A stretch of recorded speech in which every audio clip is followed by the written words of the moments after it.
dentro do CTI hoje, por exemplo, existe o Instituto Federal de Educação, que compõe, então, o ecossistema do CTI. O CTI procura sempre participar ativamente dos problemas da sociedade, trabalhando em parceria aí com as esferas federal, estadual e municipal. Né? E nós temos aí dentro dessa, vamos dizer assim, dessa semente que nós estamos começando a plantar, né, esse projeto. É uma série de atores que hoje estão aqui presentes, que para mim, inclusive, foi uma oportunidade muito boa de conhecer, algumas que eu já tinha ouvido falar, né, como a Rede de Agricultura e a REC. Né. Aliás, doutora Giovana, eu quero parabenizar, porque ações como a que vocês têm feito na RAL, de aproximar a universidade dos problemas reais da sociedade, da comunidade, é algo que, infelizmente, a gente ainda não vê muito. Então, só por isso, para mim, merece todo o meu respeito e admiração. Meus parabéns sinceros mesmo. Né? E dentro desse polo de tecnologia que é Campinas, o município de Campinas, né? Então, com tantos atores importantes como o Unicamp, o CTI, PUC Campinas, diversas outras instituições, né, bastante atuantes. Nós temos, então, a presença também da CEATEC, né, que é uma autarquia, né, professor Lina? É uma empresa de economia. Empresa de economia mista. Exatamente. Vocês ouviram, né? O sócio majoritário é a Prefeitura Municipal de Campinas e que tem, então, na sua presidência, o professor Carlos Lima, que é uma pessoa muito atuante na área de ciência, tecnologia e inovação no país, ocupando cargos importantes, inclusive no Ministério, né? E que, num contato que tivemos a semana passada, fizemos o convite e ele gentilmente nos atendeu, está aqui presente hoje. Hoje, de uma forma um pouco, uma participação um pouco menor, devido à programação já estar definida quando nós tivemos a honra do contato, né? Mas que mesmo assim, então eu passo a palavra a ele, antes da pergunta, é por isso que eu pedi também o microfone, para que o professor Lima faça aí uma apresentação breve do que é a CEATEC e já falamos com ele e pretendemos convidá-lo num próximo evento para ser o protagonista e, inclusive, porque ele tem uma relação muito forte com o nosso atual diretor, o Dr. Vitor Mamana, né? E já, inclusive, já mantendo algumas conversações a respeito. Então, muito obrigado, viu, professor? Bom dia a todos, bom dia. É uma honra estar aqui, Marcos. A CTI é uma das entidades, né, presentes aqui na cidade de Campinas. Eu tenho a satisfação de interagir com ela há seguramente quase 20 anos. Quando eu fui secretário do Ministério da Ciência e Tecnologia, o CTI chamava SEMPRA, naquela época, e isso foi em 2003, 2004, né, e era um dos 17 institutos que, como secretário, eu tinha sob minha coordenação ministerial. E eu vi nascer coisas extremamente importantes aqui. Na época, o diretor era o professor Carlos Mamana, né, e era o diretor aqui do SEMPRA, cujo nome já homenageava, continua homenageando hoje, né, o ex-ministro Renato Archa, E era uma dessas instituições que seguramente faz parte histórica do cognome que Campinas está cada vez mais consolidando no plano municipal, no plano regional, né, na região metropolitana, no plano estadual, nacional e internacional. Campinas está sendo cada dia mais reconhecida como a cidade do conhecimento do Brasil.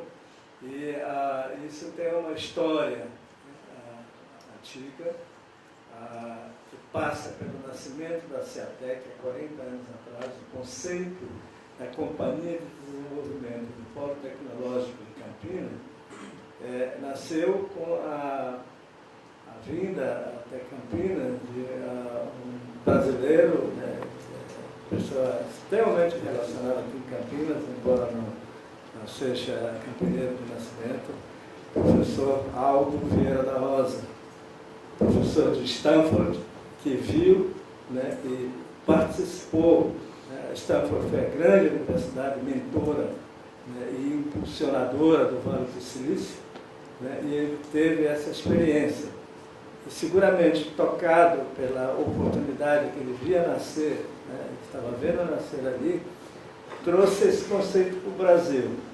E num resgate histórico, fazendo o elogio fúnebre do falecimento ano passado do professor Dr. Aldo Vieira da Rosa, o seu companheiro de jornada nesse momento, o professor Dr. Rogério César Cerqueira Leite, atualmente presidente do Centro Nacional de Pesquisa em Energias e Materiais, o CENEPEM, que inclui, além de 3 laboratórios específicos em inovação tecnológica, o grande laboratório do acelerador síncrota de Campinas, cuja segunda geração, né, está sendo construída agora aqui em Campinas. Né. O professor Rogério e o professor Aldo Vieira da Rosa trouxeram esse conceito. Nesse resgate histórico que fez uma reportagem no dia 26 de junho do ano passado, né, lamentando o falecimento do professor Aldo Vieira da Rosa, o professor Rogério se refere a uma coisa que o Aldo sempre mencionava. Esse foi o primeiro polo tecnologia institucional que apareceu no mundo. Ele diz outros eventos do tipo, né, congregação, né, de elementos impulsionadores de tecnologias inovadoras, existiam espaços, mas institucionalmente constituído, esse foi o primeiro. Não só na América Latina, Dr. Marcos, mas também, segundo os seus mentores originais, no mundo. Né? Então, a Campinas, ela tem essa extraordinária qualidade. Um resgate em vídeo feito recentemente sobre isso pela nova administração pode ser levantado no site da Prefeitura, está lá, Campinas, uma cidade extraordinária. Eu recomendo, são 5 minutos de vídeo que mostram esse potencial extraordinário dessa cidade, implantado aqui, né, do ponto de vista da formação de profissionais de altíssimo nível, para prover esse tipo de desenvolvimento. Foi com o aparecimento da Unicamp, ao que eu tive a honra e o prazer de me associar quando ela tinha 9 anos de idade. Ela completou em outubro do ano passado 50 anos de existência e uma presença planetária. A Unicamp tem no seu quadro, né, de alunos e de professores presentes e passados, representantes de mais de 60 países do mundo, né, que aqui vieram, né, buscar conhecimento como estudante ou oferecer, né, a sua capacidade para o desenvolvimento daquilo que se tornou, eu digo isso sem sombra de dúvida, o maior ecossistema brasileiro capaz de dar suporte à inovação tecnológica em qualquer área do conhecimento. A gente fala muito de inovação tecnológica, mas tem a inovação nas ciências humanas, e Campinas também é pioneira nisso aqui. Há muita coisa feita aqui, a partir de atividades, né, desenvolvidas em termos de pesquisa e inovação pela Unicamp, né, na área de ciências humanas, principalmente na área de economia, né, de desenvolvimento. Né, e Campinas tem essa notoriedade. A CEATEC, que eu tenho nesse momento a honra de presidir nos últimos 2 anos, né, a convite do prefeito de Campinas, né, é uma instituição, como eu disse, que tem na sua, usar o termo do Marco, no seu DNA, né, se eu pudesse traduzir a nossa missão em uma pequena frase, eu diria que a CEATEC promove nessa cidade, né, junto com os outros dezenas de outros atores e stakeholders, né, a cultura, né, do empreendedorismo inovador, né, no seu conceito mais profundo, né, de criação, né, de novos conhecimentos aplicados, né, a atividades que tenham um impacto socioeconômico importante. Né. Algumas das nossas empresas filhas, né, tiveram um sucesso extraordinário, uma delas está hoje em 20 países do mundo. E está lá a plaquinha de plástico dela na parede da CEATEC, que a Móvil nasceu incubada na CEATEC. E hoje é uma empresa de extraordinário sucesso empresarial. Né? A Dextra é uma outra, né? E eu poderia aqui citar entre as mais de 100 empresas que já foram incubadas historicamente pela CEATEC, né? Mas prefiro falar das que estão hoje incubadas. Né? Nós temos empresas em mais de 15 atividades em nichos empresariais, né? Algumas delas recentemente graduadas, hoje são 35 empresas, né? Microempresas que estão instaladas lá, cobrindo uma variedade muito grande de atividades industriais. Entre elas estão atividades voltadas para o meio ambiente. Nesse momento nós temos um sistema patenteado por uma de nossas empresas de processamento, né, e aproveitamento econômico de lixo de origem orgânica, né. Está sendo ultimada a montagem do primeiro protótipo desse processador aqui na CEASA, né, de Campinas, através de um convênio de cooperação entre a CEATEC e a CEASA, tendo essa nossa empresa como mentor.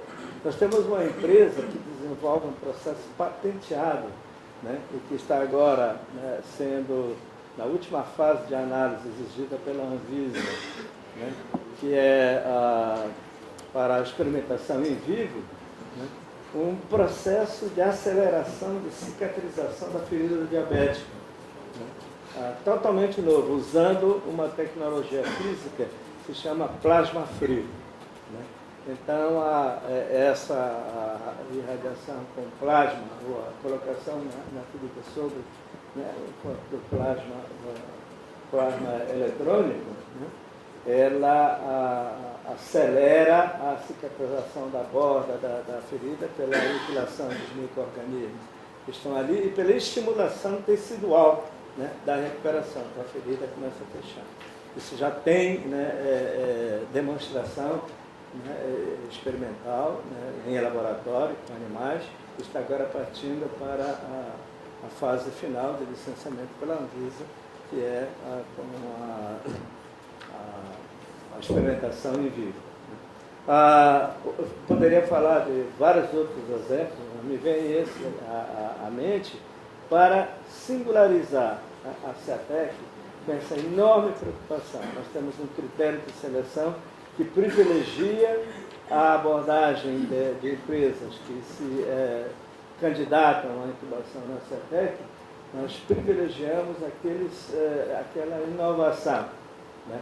Eu gosto muito de uma das menções feitas pelo Dr. Cavalcante, meu amigo José Cavalcante, também de muitos anos, né? O fato de que fazer inovação é fazer mais com menos. Né? E para finalizar, eu queria só para colocar, assim, talvez até para provocar perguntas do no auditório. Se me perguntassem, não só do século passado, né, que acabou de terminar, mas um pouco antes, qual era o evento que eu mais diria que estava repleto de inovação e com o impacto mundial que hoje está cada vez mais presente no mundo, eu diria que foi a bicicleta. A bicicleta foi um desses eventos inovadores absolutamente extraordinário. Ele perpassa a saúde humana, ele perpassa a mobilidade, ele perpassa fazer mais com menos, ele perpassa tudo que você possa imaginar, como ingrediente, né, catalisador de novas inovações, inclusive. Né? A bicicleta tem isso também. Ela não só é um instrumento altamente usado, né, como ela gerou o conceito de facilitar, né, a mobilidade urbana, né, facilitando o estacionamento, facilitando, e pondo o homem com a força motriz desse mecanismo de movimento, né, de transporte, né, urbano, interurbano, né, e às vezes, se a gente olha as competições internacionais, até, né, internacional. Eu acho que me orgulho de poder dizer que na Ciatec nós temos uma quantidade, atualmente são 35 empresas desenvolvendo novas bicicletas, né, e outros arranjos industriais. Né. Eu agradeço a oportunidade, Marcos, a oportunidade de falar um pouquinho, né, mas eu colocaria para a plateia, né, e talvez para a geração de perguntas, né, que inovar, né, é botar o homem a serviço da sociedade, antes de qualquer outra coisa. Muito obrigado. Muito obrigado, professor Lima. Então, nosso tempo é um pouco restrito, então, né, nós já temos aí uma primeira pessoa a perguntar. Eu só vou pedir, então, para todos nós procurarmos ser, tanto na pergunta como na resposta, o mais conciso possível, e, nesse sentido, que a pergunta seja dirigida a uma pessoa, porque, normalmente, as pessoas fazem, assim, para a mesa como um todo. Se cada um de nós formos responder aqui, vai dar para fazer uma pergunta só. Bom dia, sou Vilela. Participo aqui de um convênio com o Instituto Federal de São Paulo, que está aqui no CTI, com os alunos, para desenvolver um projeto que chama Promessômetro, que é avaliar as promessas do prefeito, se elas foram cumpridas ou não. Então, essa etapa está sendo desenvolvida aqui no Instituto Federal, em parceria até com o apoio da JRS Computação. E, professor, eu ia fazer uma pergunta, mas aí com a sua fala eu fiquei inspirado em outra. Eu tinha a oportunidade de participar pela Unicamp de um evento que se chamava DNA Brasil, que juntou 50 especialistas botou em Campos do Jordão e pensou os próximos 50 anos do Brasil. Então, já que a gente tem especialistas, eu gostaria de fazer essa pergunta para as pessoas da mesa. Mas quem se sentir à vontade de responder, qual é o impacto da crise hoje para o seu setor? Seja microempresa, agroecologia, economia criativa, o Sebrae, as empresas aqui de Campinas, ou a tecnologia e inovação, ou então até no próprio professor, na questão do mercado do futuro, e qual a saída, né? Porque já não dá mais para a gente ficar na caixinha. É preciso um novo modelo, porque este modelo que está presente é insustentável. Então, qual é a solução? Uma ideia aí, como a bicicleta, que a gente possa ajudar. Quem tiver essa ideia, você fica lá. Eu vou pedir para o Cavalcante, eu pelo menos começar a responder, depois se alguém quiser complementar, fica à vontade. Pelo fato de ser representante do Sebrae. Bom, espero que eu consiga. É uma pergunta um tanto complexa, que certamente tem muitos profissionais habilitados e capacitados tentando ajudar. Eu queria, conversando com o meu amigo João, até estávamos conversando a respeito desse momento delicado que o nosso país está atravessando. Eu imagino que para cada um ano de recessão, nós tenhamos no mínimo 10 anos de recuperação. Já que nós estamos caminhando para o terceiro ano praticamente recessivo, creio que nós levaremos aí no mínimo de 2 a 3 décadas para chegar aí numa... Não estou querendo ser o profeta do Apocalipse, mas realmente a situação é muito delicada. Eu vejo como saída exatamente aquilo que que praticamente eu e outros palestrantes havíamos comentado. Eu acredito muito na força do empreendedorismo, tanto é que eu estou há 22 anos no SEBRAE e o que me encantou com a missão do SEBRAE foi exatamente a cultura empreendedora. Se me perguntasse há 22 anos atrás por que você decidiu sair de uma empresa da qual você era controller, que ela faturava 1,5 milhão por mês, e você foi se meter com micro e pequena empresa, tá? Eu diria que a inspiração pela missão do SEBRAE me fez, eu acho que o ser humano não deve trabalhar somente por dinheiro, tem outro propósito maior. Então o empreendedorismo, a inovação, a busca contínua pela competitividade. O nosso país, infelizmente, ele não é muito competitivo comparados com outros países. Nós temos um custo Brasil elevadíssimo, as nossas empresas ainda enfrentam a burocracia para exportar. Em outros países eles facilitam, aqui dificultam, né? Tanto é que as micro e pequena empresa, em termos de quantidade, até que são muitas exportando, mas o volume que elas exportam não chega a 0,5% do volume de exportação do nosso país. E a micro e pequena empresa, ela tem com a crise, ela vem sofrendo talvez mais do que a média e a grande, porque para o mercado dela é o mercado interno praticamente, né? Se o mercado interno está recessivo, o impacto é direto na micro e pequena empresa. Agora, eu creio que na solução de problemas, existem soluções de problemas internos e externos.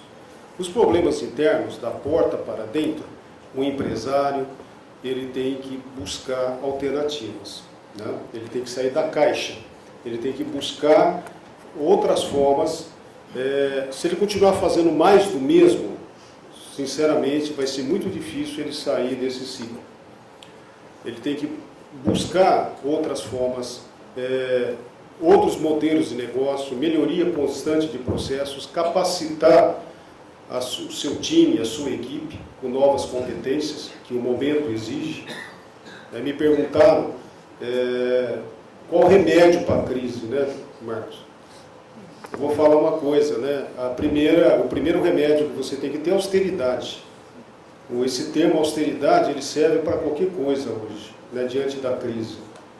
O segundo remédio é a inovação, né? Você não tem outra coisa. Se você continuar fazendo mais do mesmo, realmente você tem que buscar novas competências, porque as competências que te trouxe até aqui, com certeza não vão conseguir te levar muito mais longe.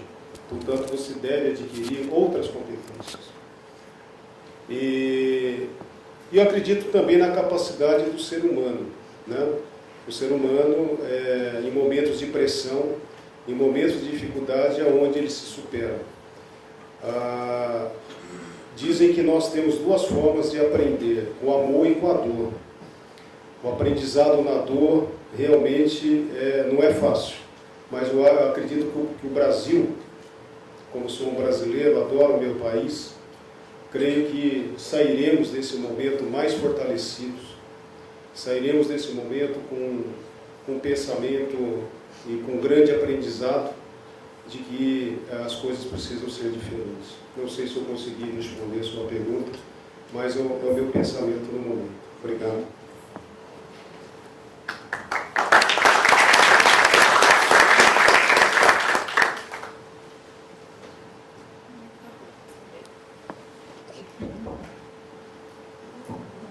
Bom, de novo, eles citam muito a competitividade, fator primordial da inovação. Mas nós estamos falando em ecossistemas de cooperação, ecossistemas colaborativos. Fale um pouco mais para mim esse conceito, né? Cooperação e competitividade. Se você puder. Quer que eu fale? Não, por favor. Existe um termo chamado coopetição. Coopetição. Isso é uma coisa que existe. Por exemplo, a Ambev e a Skol, elas têm uma universidade da cerveja junto. A Volkswagen e a Ford fizeram a Auto Latina, né? Os bancos, por exemplo, eles competem fortemente e, ao mesmo tempo, eles são muito unidos na FEBRABAN, né?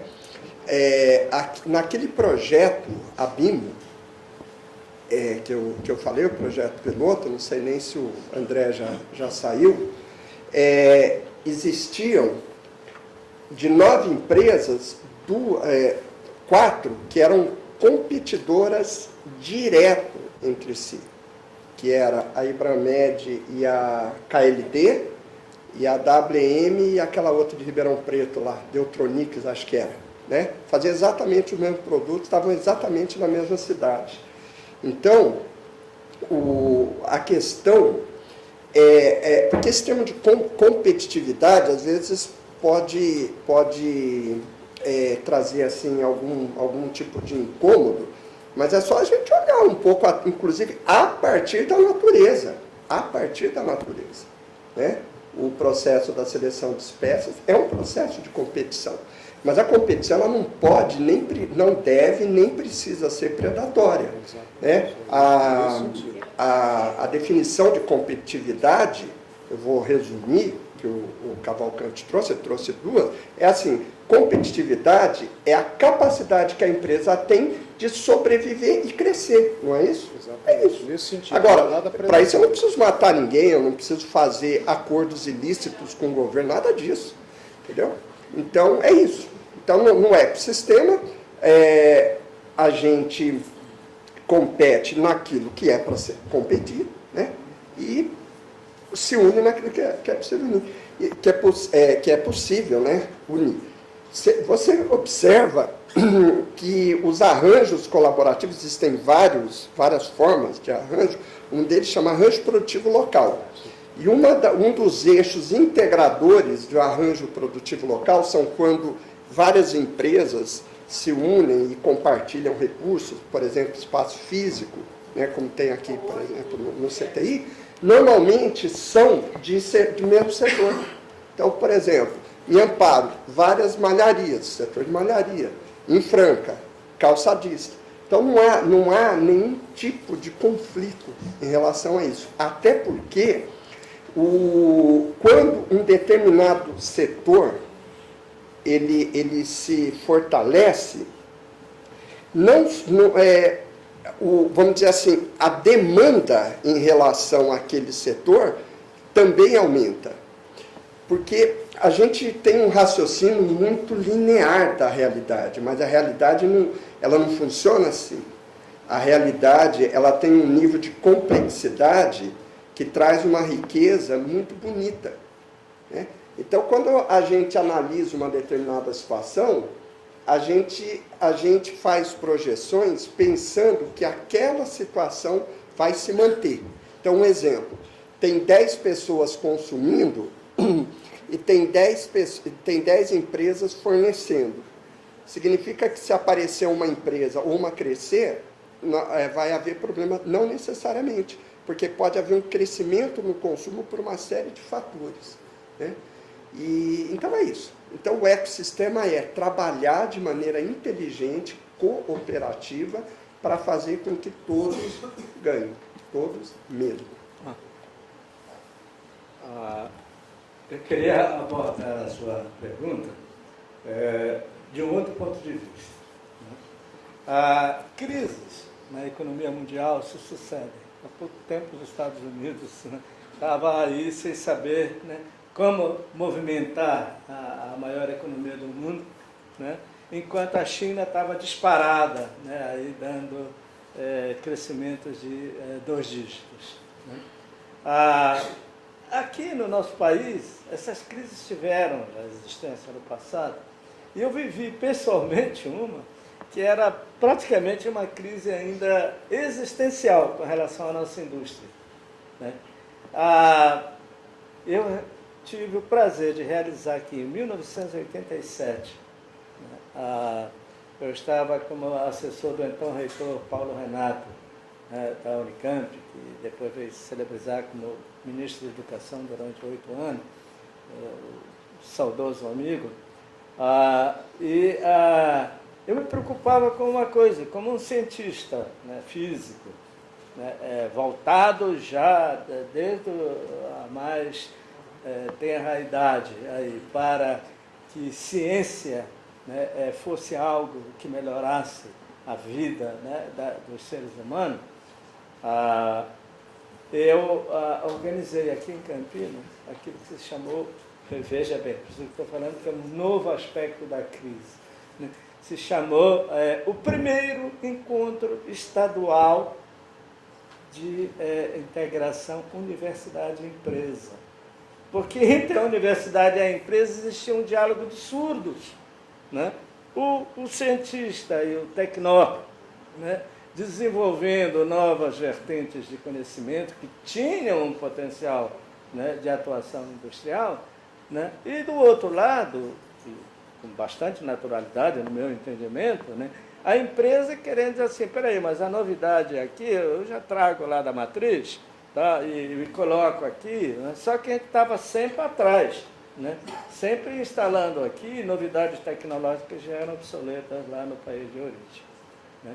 Então, eu consegui colocar aqui no recém-inaugurado Hall Palm Plaza, né, em 1987, tá, 40 PDGs e CEOs de grandes empresas aqui no Brasil. Isso foi uma realização conjunta, né, da Unicamp, através da sua pró-reitoria de pesquisa, com a ANPEI, também recém iniciando a sua atividade no país, né? A ANPEI, naquele tempo, essa sigla representava a Associação Nacional de Pesquisa na Empresa Industrial, né?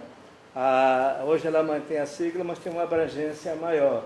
E com o Roberto Sbragia, que era o secretário-geral da ANPEI, né, e o Manuel Barra, que era o presidente da ANPEI, nós fizemos esse encontro. Houve uma presença significante de gente que podia, né, mudar esse conceito e nasceu ali, eu acredito, né, um diálogo mais positivo entre a pesquisa inovativa na universidade, em termos de tecnologia, e os novos paradigmas industriais, né, que passaram a partir daí. Hoje é uma beleza, você fala em inovação tecnológica, né, as empresas compreendem isso, sabem até que sua sobrevivência pode depender de trazer esse conceito para dentro da sua realidade industrial, né, de chão de fábrica, tanto em processos como, né, em produtos, gestão, né, de chão de fábrica passou a ser uma coisa extremamente importante, né? A nossa crise, 87 são 13, com mais 15, 28, há 28 anos atrás era existencial. Na verdade, não existia uma cultura de que nós, como país, pudéssemos gerar, né, novidades para impulsionar a nossa empresa. Isso hoje, graças a Deus, é uma realidade, né? A nossa crise, nesse momento, tem mais um aspecto, né, político-econômico, né? Mas a gente tem, aqui estamos realizando um seminário, né, um encontro sobre dinamização da inovação na pequena e média empresa. Eu só queria... Boa pergunta, viu, senhor? É só para não ficar aquela conotação, né, de uma competitividade predatória. Eu acredito numa competitividade, e aproveitando o momento, né, das Olimpíadas, que é uma grande competição entre atletas que se respeitam mutuamente e que buscam sempre o melhor resultado. Eu acredito numa competitividade dessa forma. Tá? Mas enquanto isso é real, porque a gente falou de cultura, mudanças para... Quanto isso é real no sentido de uma cultura existente hoje, principalmente no mundo do microempreendedor até individual, que não tem ainda a experiência de comportamentos empreendedores, né? Então a pergunta é, eu entendi do seu enfoque, né? Sou uma empreteca antiga, informada por vocês, ainda latente em algumas coisas, precisando de um empurrão do Gaia, né, Marco? Então a pergunta é essa, o quanto isso é real? As pessoas realmente estão preparadas? Existem projetos de inovação, mesmo na área de ciências humanas, para desenvolver novas lideranças? que sejam capazes de desenvolver novas lideranças, como o João colocou, e não seguidores permanentes, né? Então, essa é a minha provocação. Inclusive, pegando o gancho de novo aqui de vocês, da roda, né, da bicicleta. Né? Uma das coisas que eu tenho bebido muito é a fonte dessa transformação através da integralidade, da visão holística que nós somos, não só como ecossistemas, né, mas começando com o nosso, né, ser. Que talvez uma das transformações possíveis seja começar a fazer isso, né, trabalhando com o próprio corpo como ferramenta integrada. E aí a pergunta para todos, quem quiser de repente responder: quantos de vocês conhecem sistemas que já trabalham em inovação do capital humano, desenvolvendo ferramentas, né, de capacitação mesmo, através do corpo na sua integralidade, não só através de ferramentas técnicas, ou usando só o mental, ou só o físico, ou até só, hoje em dia, né, usado até como consciência, né, das empresas. Né? Quantos realmente já estão inovando, estão de posse, né, são visionários mesmo, trabalhando fortemente numa cultura empreendedora? Porque, para mim, o empreendedor não é só o microempresário ou as grandes empresas. O intraempreendedor talvez é que faça esse jogo mudar por completo, onde todos entendam que são donos daquele, né, espaço. Então, eu aprendi muito hoje com vocês, estou vibrando, né? Não tive oportunidade de falar pessoalmente, mas essa provocação é uma sede que eu tenho realmente de conhecer a realidade, né? Acabar com essas meias verdades ou ilusões, né, que são apenas desejos, mas como que a gente se junta, né, para ser um agente mais efetivo de transformação. Desculpa que deu. É o seguinte, a gente vai precisar montar um outro workshop para responder suas perguntas. Aí são muitas, né? A gente lembrar que tem um recurso que não é extensível ao tempo. Então, nós temos mais uns 10 minutos somente. Tá? Eu vou passar a palavra para o João, que pediu, mas existem muitas iniciativas que trabalham questões de forma profunda. Existem uma série de iniciativas que tratam as coisas de maneira um pouco superficial, né? Em relação à liderança, existem várias frentes buscando isso.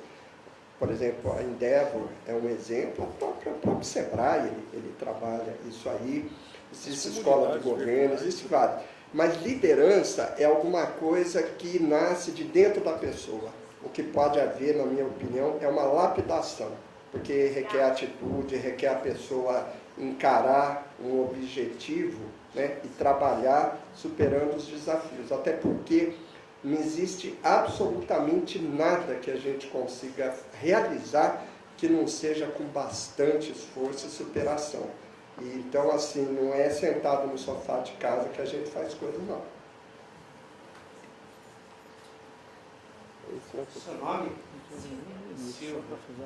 Essa pergunta foi excelente.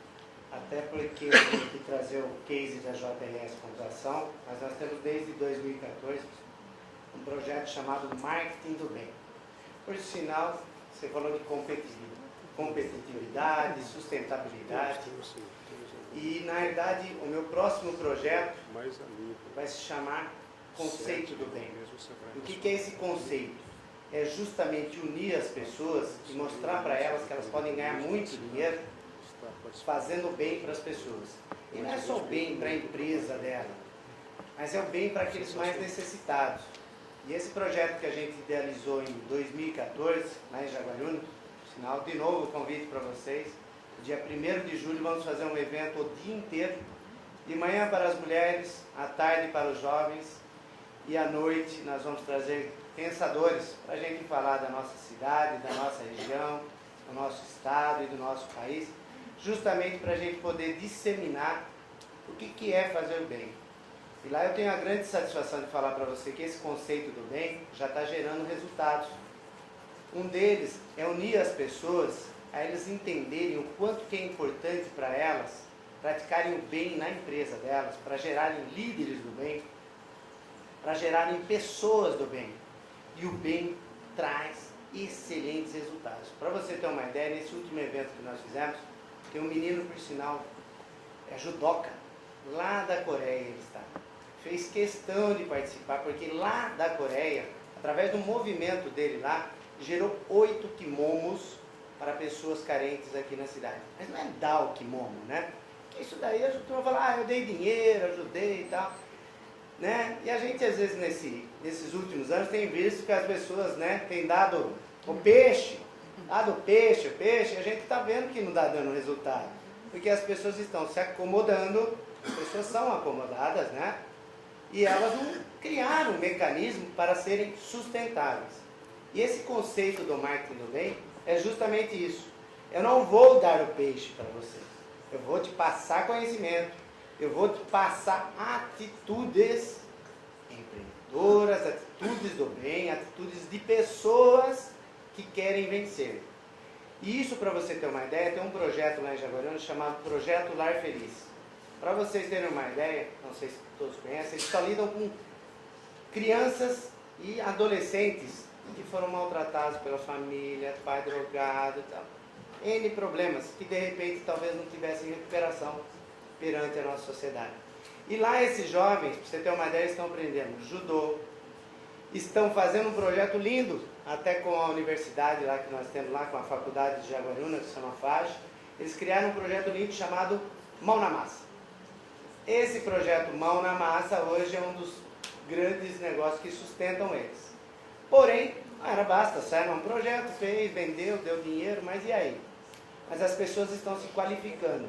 Além delas se estarem qualificando, as pessoas que participam do projeto Marketing do Bem, e aqui nós temos um amigo meu, Dourado, ali, que também está criando grupos, que são de pessoas normalmente do mesmo setor, né? Pode ver que nos grupos de WhatsApp, o que acontece? Você termina um curso, vão ser coach, vão ser não sei o quê. São pessoas que competem junto, mas elas fazem o grupo delas para poderem saber melhor dos seus negócios. E esse projeto do Marketing do Bem mostra para as pessoas como que elas, através do seu negócio, podem ajudar, através do seu conhecimento, passar informações para as pessoas mais carentes e, através disso, elas serem sustentáveis, as entidades serem sustentáveis. O que está matando muito no nosso país, no meu conceito, é o quê? É que a gente está tendo muitas pessoas carentes que estão pendentes, tanto nos municípios, nos estados e no governo federal. Elas estão muito dependentes. Então eu já participei de alguns eventos em câmaras que ia presidente da PAI, presidente da entidade chorar, levar a criança para chorar, ir na igreja. Mas e aí, o que eles estão fazendo? Não, é que a gente tem muito pouco tempo. Então, mas o que você está fazendo para se sustentar? E esse projeto do Marketing do Bem, outra entidade de Pedreira, começou a criar um negócio, eles começaram a entender que hoje não tem mais voluntário. Hoje o voluntário, se ele entrar no Ministério do Trabalho e falar, olha, eu trabalhei lá, toda semana eu ia ajudar o padre. Vocês podem ter certeza, ele ganha na justiça e a paróquia tem que pagar. Eu faço um trabalho com 3 paróquias de Jaguariúna. E eu levei esse projeto, essa ideia para esse lar, chama Lar Flamínio Maurício, custa de 60 pessoas de deficiências ABC, ou seja, aqueles velhinhos que de repente a família nem visita e que estão nas cadeiras de rodas, nas camas. E eles começaram a entender o que era esse conceito do bem. É profissionalizar o negócio. Porque normalmente você fala, eu vou ajudar. Às vezes você nem vai, quem vai fazer a comida? Eles fizeram um negócio, por sinal de Pedreira, né? Você deve conhecer lá. Unido, o Lar Flamínio com a PAI, eles fizeram comida de boteco. Mais de 1000 pessoas. E aí eu conversando com o presidente que não conhecia, ele falou, e aí, o que foi? Puxa, João, você não acredita? Começou a vir aqui, nós profissionalizamos, contratamos um especialista para fazer comida. Porque as pessoas que vão em eventos, elas querem comer bem, elas querem ser bem. E daqui a pouco ela pega um professor desse, olha o gabarito dele, para ele fritar pastel. Quanto que é o pastel desse senhor aqui? Fantástico. No mínimo, 10 mil reais. No mínimo. Não é? E daqui a pouco a gente via as entidades vendendo por R$1. O padre, né? Não é igreja, uma cidade pequena, o padre, o prefeito, Aí vai lá o prefeito, você põe já alega, ai, olha, você vê, o prefeito fritou lá a mini pizza dele. Quanto que vem? R$2. Falei, mas isso daí não vai fazer nada, isso é até um desperdício. E eu via muitas entidades ganhando excelentes prêmios. Excelente prêmio. Aí foi a rifa lá de R$5. Quanto que deu? No malemar eu vou pagar o carro. Eles começaram a entender que esse evento tem que ser super valorizado e tem que ser profissionalizado. E qual que é o valor de quem doa o seu tempo, o seu conhecimento ou o seu produto para aquilo? É que aquilo seja mais valorizado. E só, puxa, aquele carro que era de 5, deu R$50 mil. E olha como é que ficou bem esse teto. Olha quantas crianças já ajudamos. Olha, esse é o trabalho do bem. Então a competitividade, ou essa carência que nós temos, é fazer o quê? Levar o conhecimento para as pessoas que menos necessitam. E por isso que de repente o projeto Marca do Bem levou para quem menos necessita e quem tem menos dinheiro e talvez não entenda que o tempo dele tem que ser melhor aproveitado, que são as micro e pequenas empresas. Tá? Obrigado, João. Eu aqui na minha... Não, subi já. Não, tá bom aqui. Na minha posição, eu tenho que ser o chato, né? E nós já chegamos no tempo previsto para o evento. Então, até por uma questão de educação, eu vou passar o microfone para cada uma das pessoas da mesa, né, pedindo só para lembrar isso, que a gente já está na prorrogação, né, para que façam as suas considerações finais, tá bom? Vamos economizar tempo. Eu vou aproveitar o gancho, duas palavras rapidinhas, porque eu lembrei de uma ferramenta, atendendo a Silvia, que eu acho que é importante a gente mencionar, que é um trabalho colaborativo e é uma ferramenta de empoderamento de comunidades. A gente usa, é uma técnica que foi desenvolvida por John Croft na Austrália, chamada Dragon Dreaming, de empoderamento de comunidades, para a gente conseguir sair do sonho e fazer os projetos, ações, enfim, acontecerem.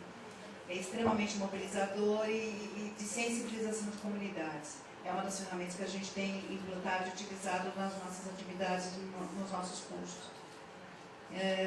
Quero deixar aqui o agradecimento da REC, em nome meu, da Fernanda, pelo encontro. Foi extremamente produtivo, não só a gente passou o pouco que a gente conhece, em 10 minutos que nos deram, mas a gente aprendeu muito. A gente sai daqui também com uma troca bacana, porque a gente também aprendeu muito.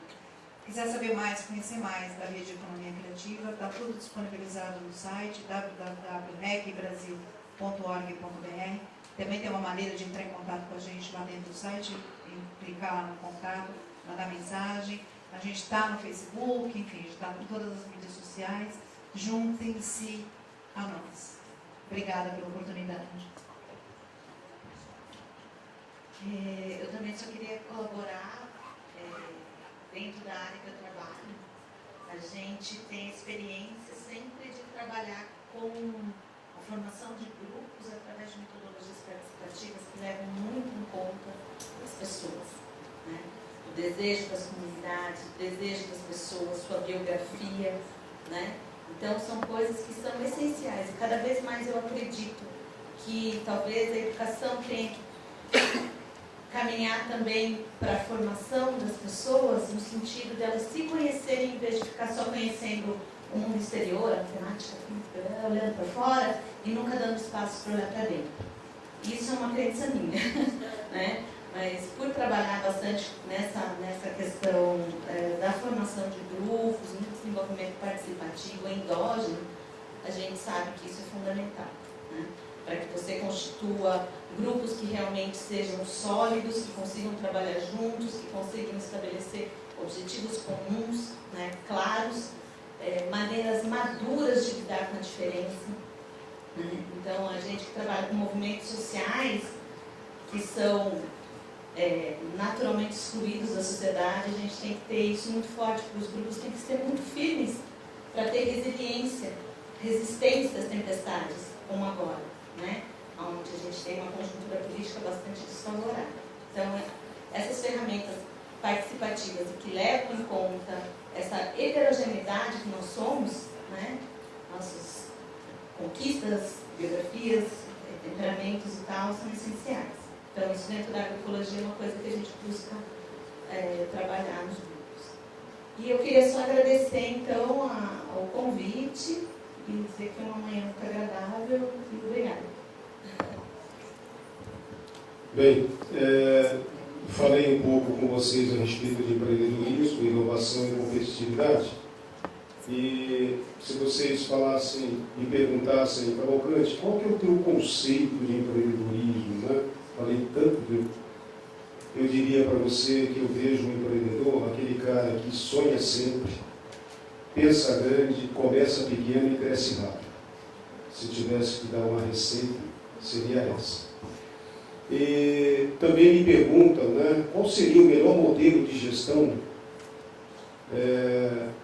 para pequenos negócios. O meu modelo de gestão, que eu já trabalhei em empresa de grande porte, médio porte, pequeno porte, já tive empresa. Eu acredito, vai ter esse tema do livro que eu pretendo escrever ainda, o 2P e o LM. 2P, pessoas, processos. 1LM, liderança e método. Eu não acredito em nada, absolutamente nada que seja feito que falte esses 4 elementos. Obrigado mais uma vez pela oportunidade e me coloco à disposição. Obrigado. O Sebrae agradece a oportunidade. Obrigado. Professor Lima,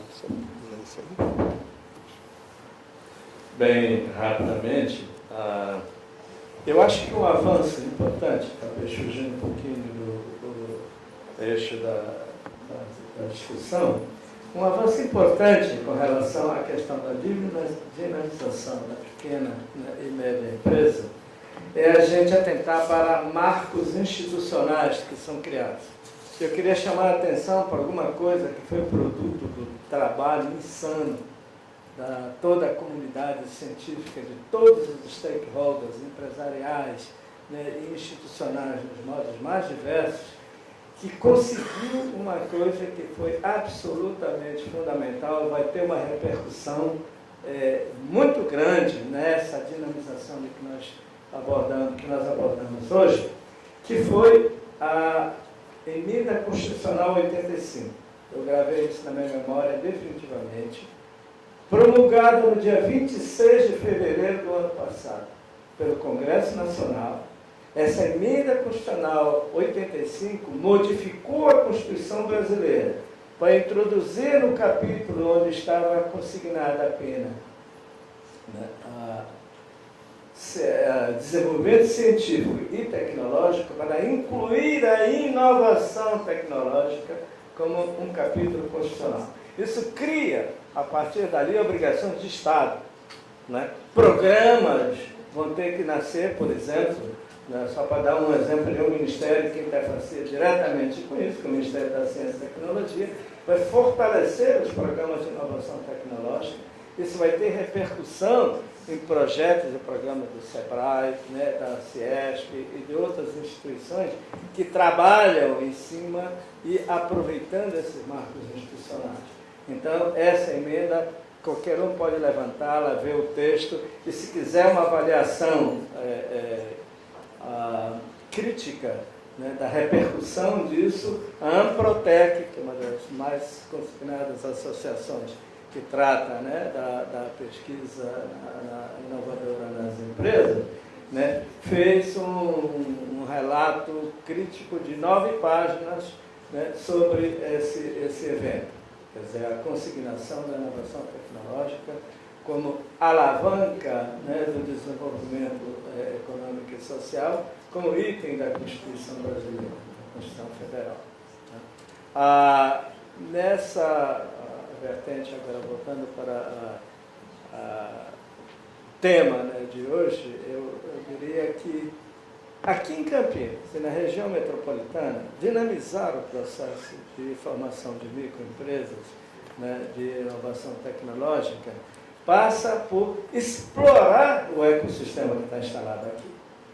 Por favor, entidades como a Unicamp, a Ciatec, o Sebrae, né, o Instituto Agronômico de Campinas, né, o Itaú, né, dependendo do seu nicho empresarial, explore a presença desses.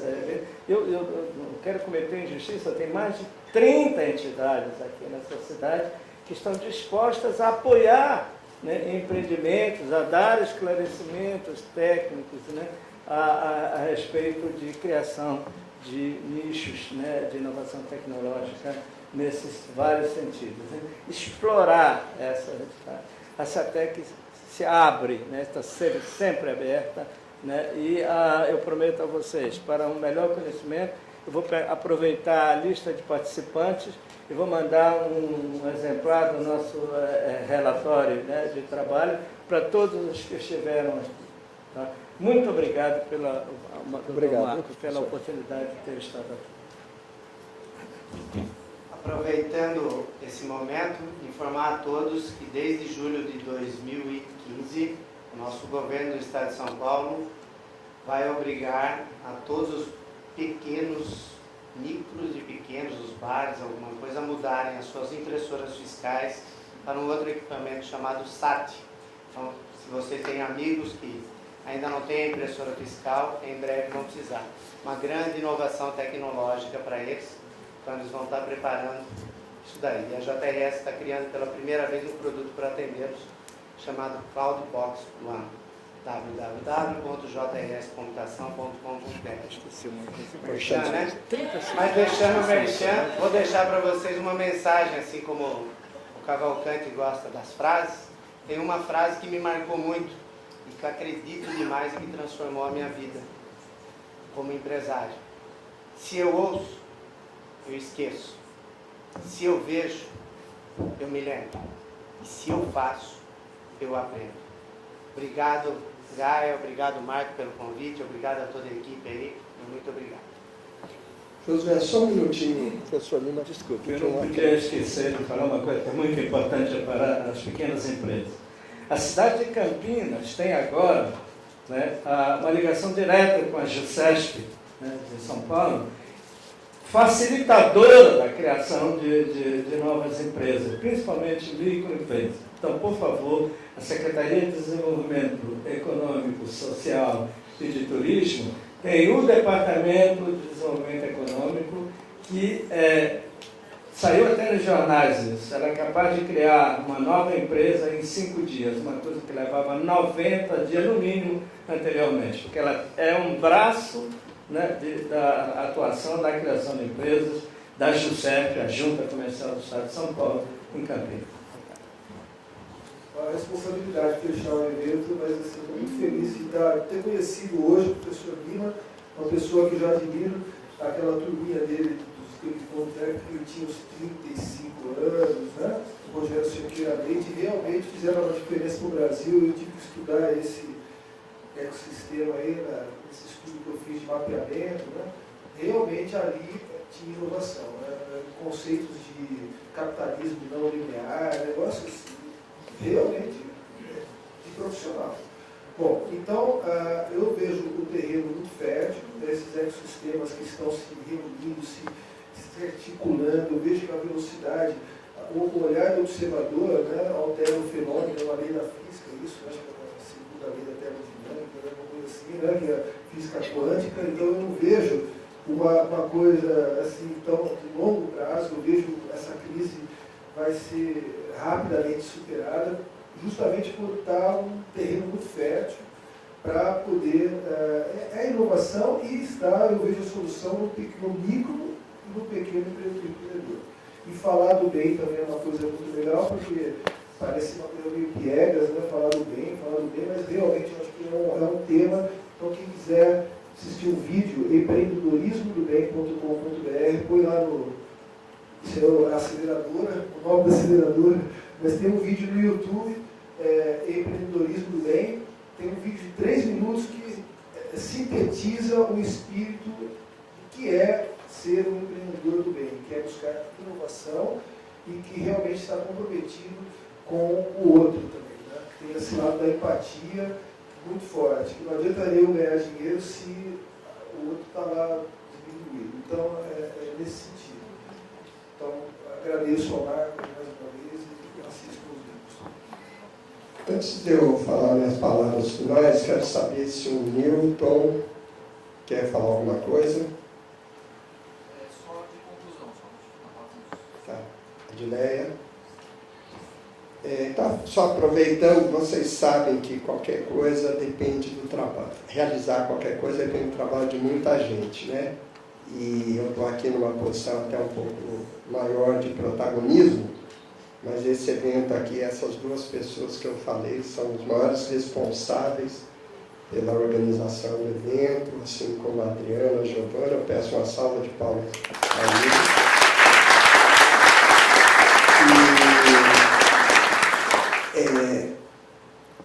Procurando praticar aquilo que eu falei, o exercício de síntese, eu quero destacar dois aspectos. Primeiro, o seguinte: vocês observaram aqui uma pluralidade de instituições, de segmentos de atuação, e talvez alguém possa estar pensando assim, né? Mas, espera aí, onde e como essas coisas se encontram? E essa é uma pergunta importante. E, aproveitando uma fala importantíssima do professor Lima, no seguinte sentido: existem muitas iniciativas hoje existentes, muitas iniciativas em Campinas, não são poucas não, muitas. Vocês falaram em empreendedorismo social, eu lembrei de alguns, né? Alguns movimentos importantes. Ora, então, o que estamos propondo? Simplesmente estabelecer maiores inter-relações, ia falar integração, né? Acesso, facilitar acesso a todas essas iniciativas. Vocês observam que aqui nós temos REC, RAU, SEBRAE e SEATEC, só para ficar em projetos e ações cooperativas. Né? Então, eu brincava muito uma época, até eu já um pouco saco cheio dessa piadinha, mas eu vou falar mais uma vez, que é o seguinte: a gente trabalha com os princípios de fartura.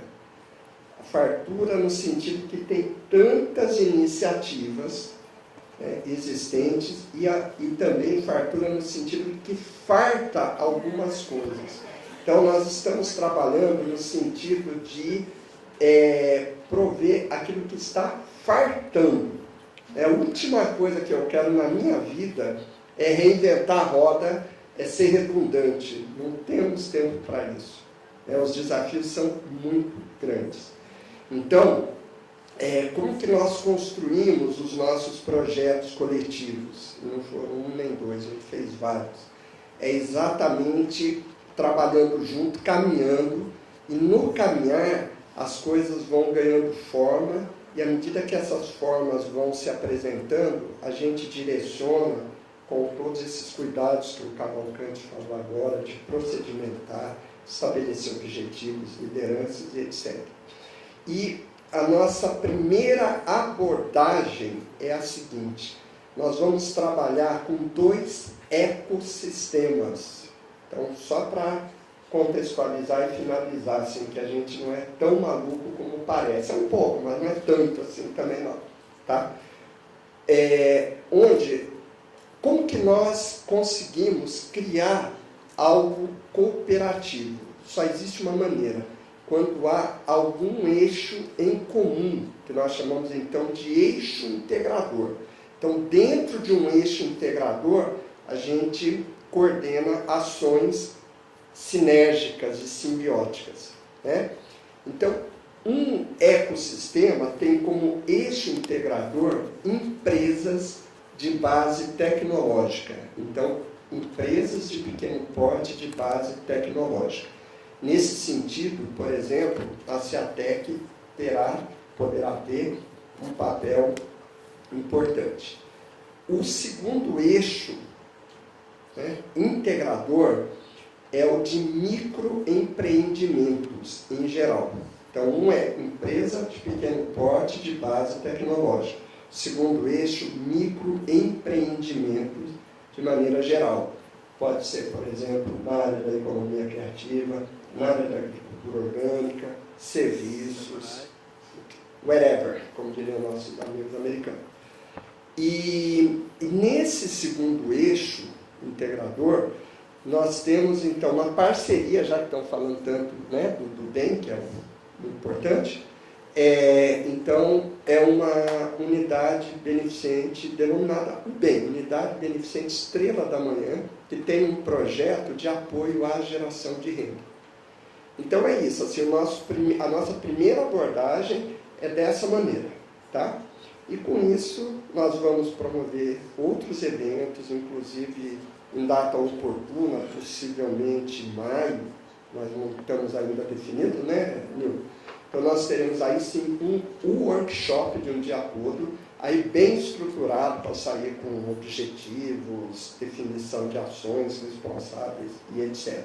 Então nesse momento assim a gente está prospectando possibilidades e começando, né, essas aproximações para que a gente possa perceber onde que convergimos, onde somos complementares e onde necessitamos de alguma ação a mais, né? E nesse sentido, é quase como um guarda-chuva de tudo isso, sem dúvida nenhuma, é o SEBRAE, que representa então a presença, eu diria, da sociedade no seu sentido amplo da palavra, né? A presença, inclusive, do governo, a presença das entidades empresariais, porque o SEBRAE tem uma característica muito importante. Primeiro, a sua capilaridade, ele está presente em vários locais. Segundo, essa, como ele falou, né? A sua presença em todos os segmentos de atuação, né, da micro e pequena empresa, todos os setores econômicos, e também procurando apoiar nas suas várias necessidades. Então, é de uma importância maior dentro de tudo isso, por isso é uma honra e uma alegria tê-los aqui conosco. Tá? Então, eu passo agora a palavra ao Nilton Machado, que é o gestor do projeto, agradecendo mais uma vez a presença e a paciência de todos vocês.